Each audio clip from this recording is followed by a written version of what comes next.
Right, for more on these incidents that have taken place in the city of Johannesburg, we're joined now by the Health and Social Development MMC, Ennie Makhafola. Good to have you, MMC, and thank you very much for coming on. Numerous cases, food-related cases, affecting children that we've seen in a space of 3 days. It takes me back to the 2018 report of the South African Human Rights Commission that says we simply don't have enough inspectors to check on the food being sold at spaza shops, at informal trading stands, and especially in informal settlements. Why are we failing to what do you say, enforce bylaws?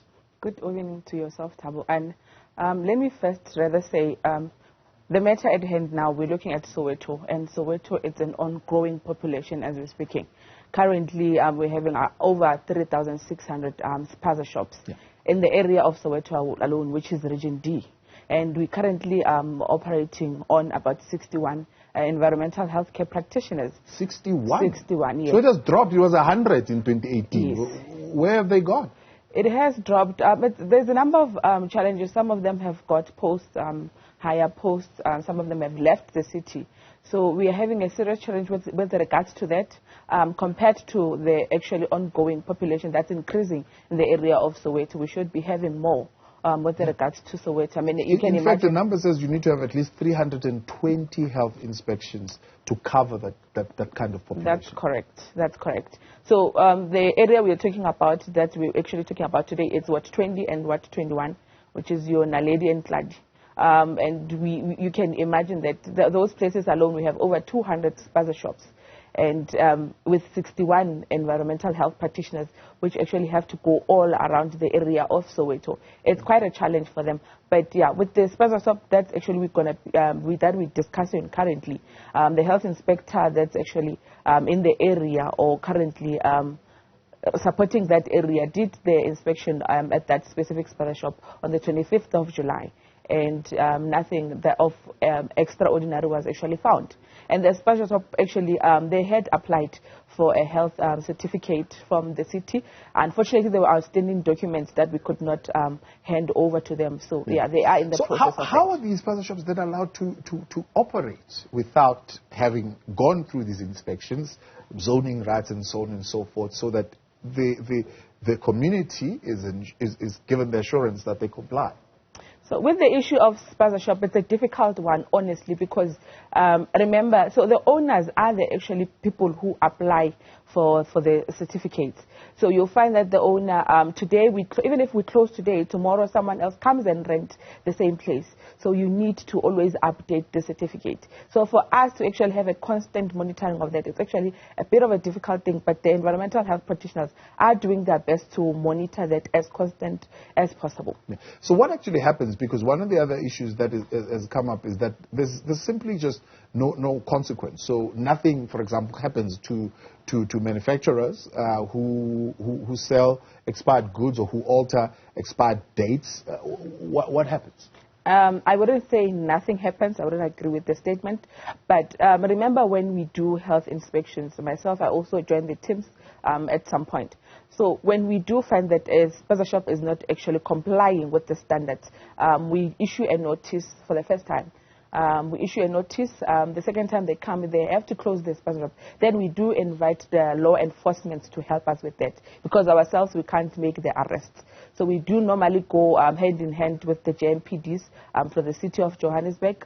In other instances, if the situations extend is a bit more, we do also invite the SAPS to also accompany us should we need to close those spaza shops. So my understanding is that there's a 21-day gap in between that. So you first do an inspection, you give them 21 days to rectify the situation, and then you've got to come back. Yeah. And then if they haven't, then we do close the spaza shop. Do you have the capacity to do that back and forth in what, 5,000 street vendors, 3,500, 3,600 spaza shops that you're talking about now? Currently, yes. I have done a number of some visits, especially in the inner city, Region F, with them. So some of them we did the same day, issue them with that warning, and we came back after 21 days. We didn't find that they comply. We did have to close that. So we do succeed with that. As much as we have a low number of environmental health practitioners, but ourselves and people from the office as well, officials, when we embark on such programs, we all go out there and we assist as much as possible. Yeah.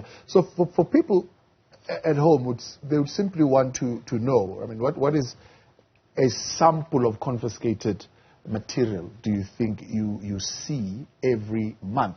You know, for people to get a sense that you're actually working and you're doing something. Recently, it was in El Dorado Park, I think a month or 2 months ago, we had Panado syrups that were actually being sold in some shops. And we found that children actually fell ill from that Panado. So we do, mostly it's food stuff. So your biscuits, your Zimba chips, sweets, muffins, and all those kind of stuff. Yeah, those are the things we confiscate and take samples from most of the time. Yeah. And do you have to wait until children are sick to come in? No, we definitely don't have to do that.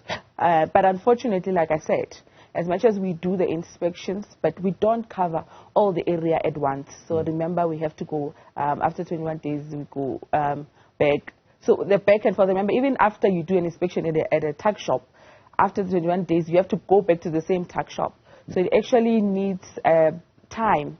It actually takes too much time for us to cover all the shops. Or even if you had passed, tomorrow another shop is open, right next door the other one. So it's a problem for now. But eventually with the strategies and the meetings we had with the department, we'll actually come back with better strategies on how best we can address the issue. Yeah. Well, I mean, a simple strategy for me right now would be fill the posts. There are lots of young people who are unemployed in the city of Johannesburg. Why would you not fill the posts? Get 200 and odd health inspectors employed and doing the work. Currently, we don't have any vacancies opened for environmental health You've got practitioners. 61 health inspectors, Yeah. and you need 320 to cover the population. Yes, but remember, before you even say you're going to hire people, you must have enough money for you to go through the process of hiring people.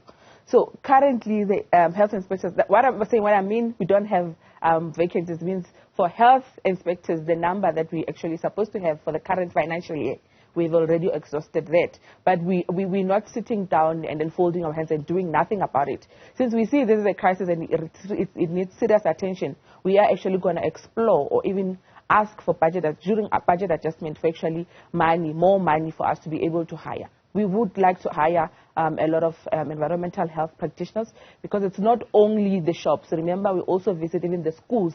We go and monitor the food that are actually being provided at some of the schools. So we do need more of those people. So we are looking into that, and we are hoping that we will get some funds available, make some funds available so that we get more health practitioners. Yeah. I appreciate that kind of an answer because at least you are pointing us into actions that we can hold you accountable for. But, for example, when I hear an answer that says we are putting together a multidisciplinary task team, which apparently is becoming a very often given answer these days, to go and investigate, what exactly is it that we need to investigate when we know that these could have been issues that could be addressed simply by affording the city money, budget, to get the inspectors on the ground? There might be quite a number of reasons why that is being done. Because number one, yes, we do need environmental health practitioners, but you must also take note that those environmental health practitioners also have to be accommodated somewhere in our offices. So a budget constraint is a problem, not for only our department, but for most departments. So the team, I think multidisciplinary team, we're speaking about your doctors, we're speaking about social, like even today, at today's incident, we had to also bring social development on board because the families do need psychological support, the family do need social assistance from our department. So we can't just say this one is for environmental health practitioners alone. We also need nurses, because at the end of the day, those kids, they go to clinics, they go to hospitals, and they are attended by nurses and doctors. Yeah. So that's the most important thing. We need all of them. So what are the preventative measures that you're introducing? I know you're saying you're still deliberating and talking about it, but what are you thinking of introducing? Because, other people will immediately call for the closing of spaza shops of foreign internationals. Yeah. Others would say, well, let's stop vendors from selling to kids at schools, and so on and so forth. What immediate interventions are you thinking about? The immediate intervention would be to involve our communities. I mean, it starts with the community.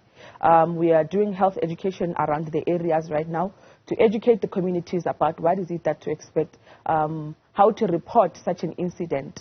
Not wait until maybe such a traumatic experience is happening before they actually report it. And also involve the ward councillors, because they are the people who are residing in the exact wards.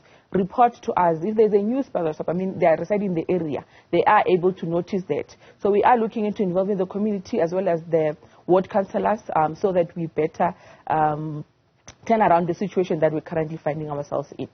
So, yeah. MMC, appreciate your time. Thank you very much for joining us. That's the MMC for Health and Social Development, Ennie Makhafola.